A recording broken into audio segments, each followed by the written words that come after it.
Good afternoon. Thousands of people have been evacuated from their homes on the Costa del Sol over new flooding fears after a weather alert for the area went from amber to red and people were warned of an extreme risk. The Civil Protection Agency sent a mass alert to mobile phones in Malaga province just after 10 p.m. last night, warning that a red warning had been activated. Extreme risk of rainfall.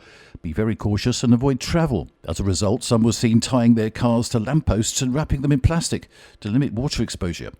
In a move estimated to have affected more than 300,000 pupils, it was announced that all schools in the province would remain shut today. A preventative evacuation began earlier of around 3,000 people living in some 1,000 homes near the Guadalhorce River. Regional Government Representative Antonio Sanz admitted last night, as he announced the residential evacuations and school closures, the situation for the province of Malaga is of extreme risk. Meanwhile, other parts were also bracing for dangerous flooding today as a fresh storm system is set to release huge amounts of rainfall. In Valencia, dozens of municipalities have cancelled school classes. Whilst the Met Agency does not predict Valencia will get the worst of this storm, sewage systems are still full of mud from the last floods, which could complicate the situation. Meanwhile, some roads are being blocked, schools are closing and rail lines are being closed in Tarragona, in the south of Catalonia.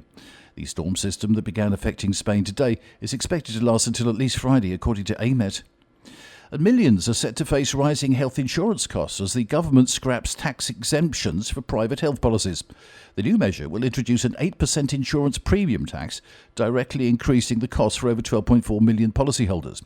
The measure is part of the coalition government's 2025 budget agreement.